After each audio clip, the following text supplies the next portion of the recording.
नमस्कार. तुम्ही पाहत आहात सम्यक क्रांती यूट्यूब चॅनल माधव गायकवाड. बंधू आणि भगिनी आणि मित्रांनो, मुंबई शहरामध्ये 1 नोव्हेंबर म्हणजे आजचा दिवस 1 नोव्हेंबर 2025 रोजी फॅशन स्ट्रीट पासून ते मेट्रो सिनेमा म्हणजे आणि बाजूला आझाद मैदान आणि बाजूला असणारे मुंबई महानगरपालिकेची जी इमारत आहे त्या जवळ, त्या इमारतीच्या जवळ किंवा मेट्रो सिनेमाच्या थोडंसं पुढे एक विराट सभा झाली. ती सभा किंवा तो मोर्चा झाला. त्या मोर्चाचं नाव होतं सत्याचा मोर्चा.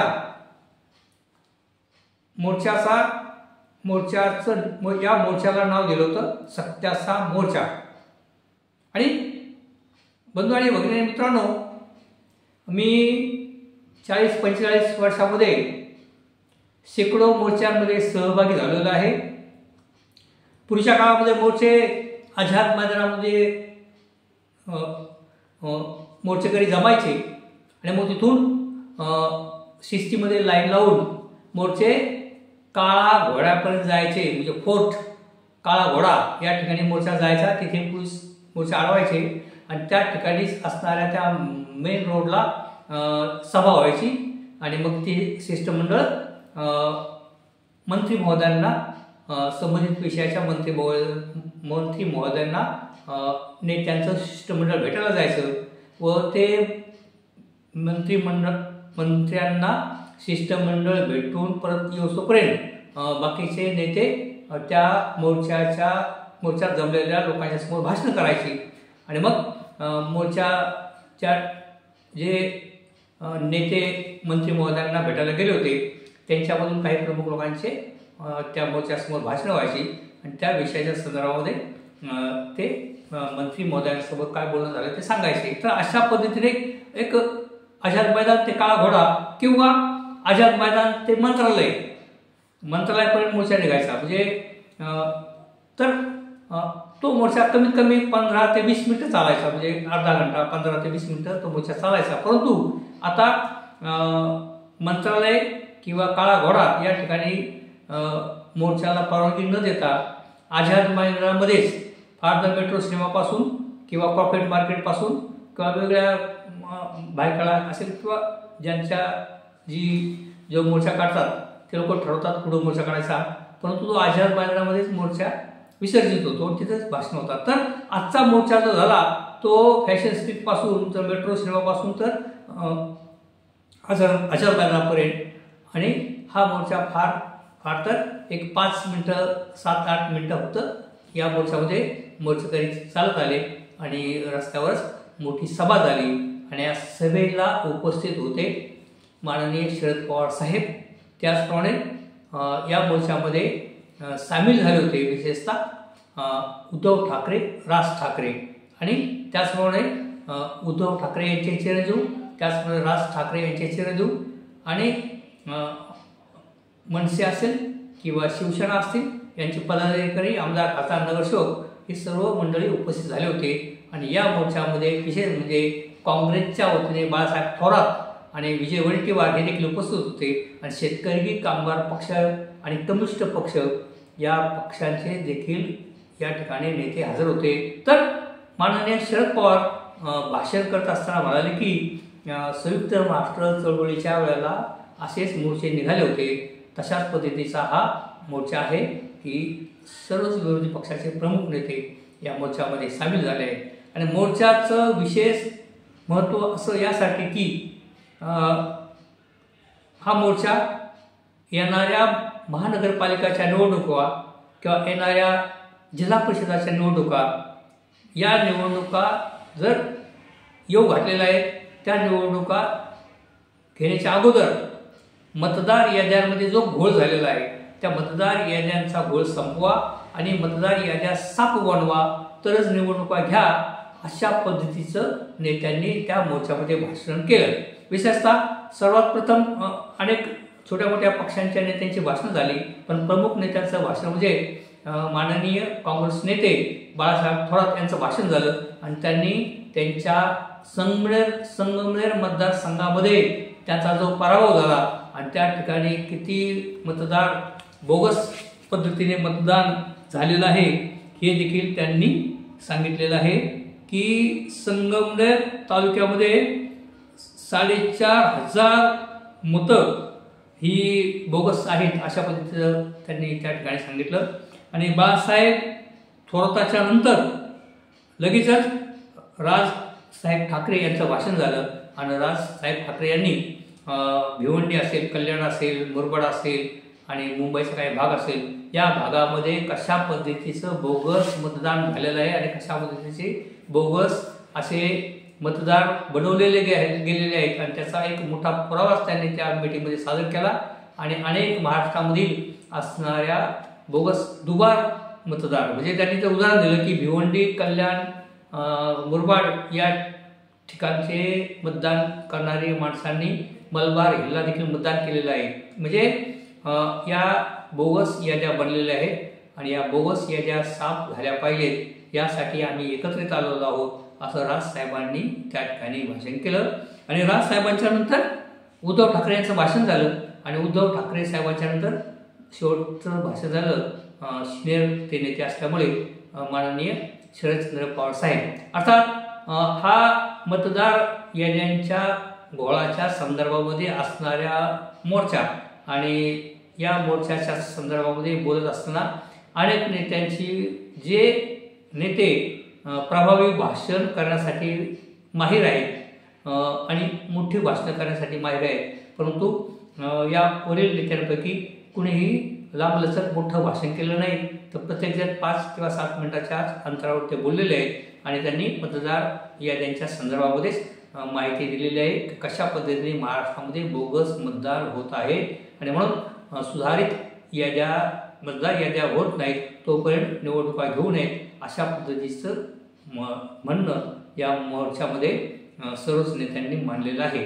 आणि विशेषतः या ठिकाणी आता आपल्याला ऐकायला मिळेल की भारतीय जनता पार्टीचे नेते प्रवक्ते हे निश्चितपणे एका पॉईंटचा उल्लेख निश्चितपणे करतील, कारण भारतीय जनता पार्टीचा अत्यंत कळीचा मुद्दा म्हणजे हिंदुत्व आणि त्या हिंदुत्वाच्या म्हणजे अनेक ज्वलंत प्रश्न निर्माण झाले की हिंदुत्व हे काढायचं अशा पद्धतीची भूमिका भारतीय जनता पार्टीची असल्यामुळे एक छोटे ते लक्ष देऊन असतात आणि या ठिकाणी भाषण करताना माननीय राजसाहेब असतील किंवा माननीय उद्धव ठाकरे साहेब असतील हे नेहमी भाषण करायला ज्यावेळेला सुरुवात करतात त्यावेळेला म्हणतात की म्हणजे ती परंपरा बाळासाहेब ठाकरेपासूनची आहे. ते म्हणतात की प्रिय माझ्या हिंदू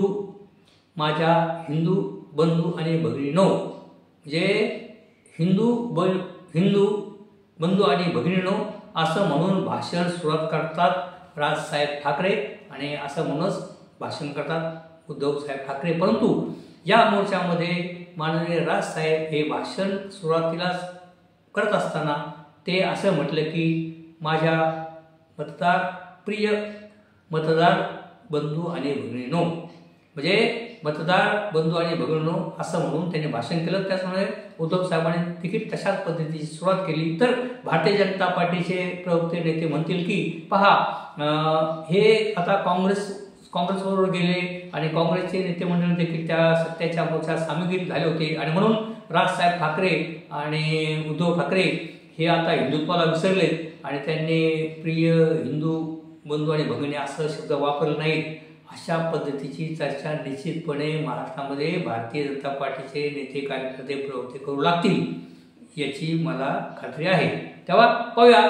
तर अशा पद्धतीने एक बदल देखील आपल्याला राजसाहेब आणि उद्धव साहेबांच्यामध्ये दिसतो आहे की एक सर्वव्यापी सर्व विरोधी पक्षांना एकत्रित घेऊन एक मोठं आपल्याला लढाई करायची अशा पद्धतीचंच हे दोघे भाऊ त्या मोर्चामध्ये बोललेले आहेत. आणि विशेषतः माननीय उद्धव ठाकरे यांनी त्या ठिकाणी उल्लेख केला आहे की कायदेशीर देखील लढाई आम्ही लढणार आहोत. आमच्याकडे आम्ही जसं बोगस मतदार आणि दुबार मतदार किंवा बोगस याद्या ज्या बनलेल्या आहेत त्यांच्या संदर्भामध्ये पुराव्यासकट आम्ही न्यायालयामध्ये जाऊ.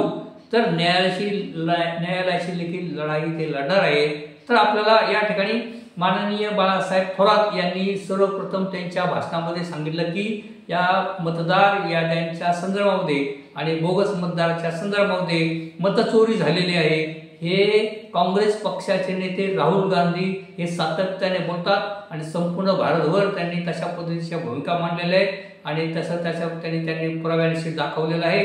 तर माननीय काँग्रेस नेते राहुल गांधी यांनी देखील मतचोरीचा आरोप भारतीय जनता पार्टीवर केलेला आहे आणि निवडणूक आयोगावर देखील केलेला आहे आणि निवडणूक आयोग हा भारतीय जनता पार्टीच्या इशाऱ्यावर चालतो अशा पद्धतीची भूमिका राहुल गांधी यांनी मांडली आहे। आणि राहुल गांधी यांचं स्मरण करून म्हणजे त्यांची आठवण काढून की राहुल गांधींनी या विषयावर बोगस मतदान आणि मतचोरी या विषयावर सर्वप्रथम आवाज उठवला होता माननीय राहुल गांधी।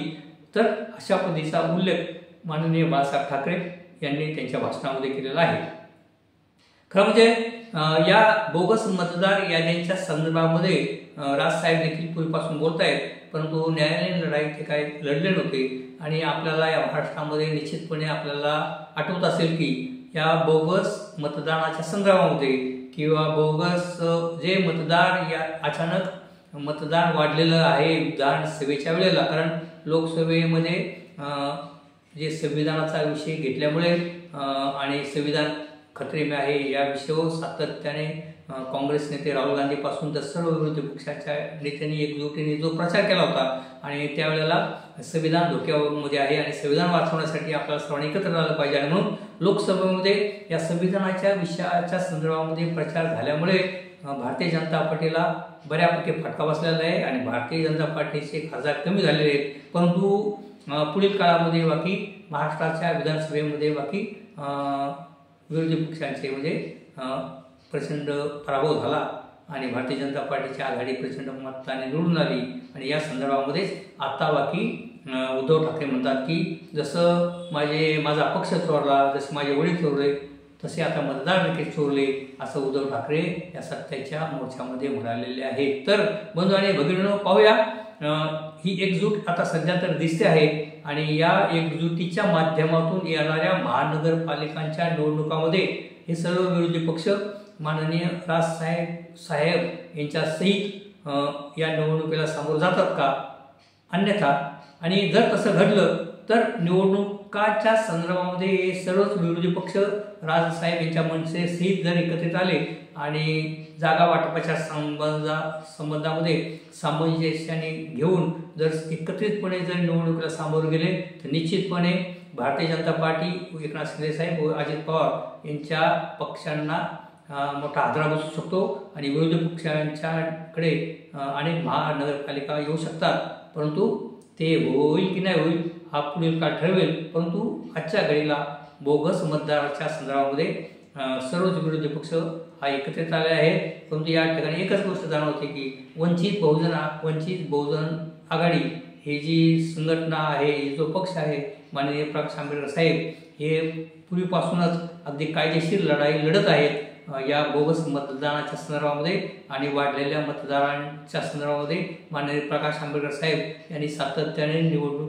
सातत्याने या संदर्भामध्ये न्यायालयीन लढाई लढलेली आहे, त्यावेळेला त्यांना बाकी कोणी साथ दिली नाही आणि आता देखील या सत्याच्या मोर्चामध्ये सर्व विरोधी पक्षाच्या मोर्चामध्ये प्रकाश आंबेडकर जर असते तर बरं झालं असतं असं काही लोकांना वाटण्याची शक्यता आहे। परंतु माननीय प्रकाश आंबेडकरांच्या काय भूमिका असतील किंवा इतरांच्या ज्या भूमिका आहेत आणि ते माननीय प्रकाश आंबेडकर हे त्यांच्या मताला ठाम असतात आणि म्हणून प्रत्येक मोठ्या आंदोलनामध्ये माननीय प्रकाश आंबेडकर हे अकेला चलो अशी त्यांची भूमिका असते।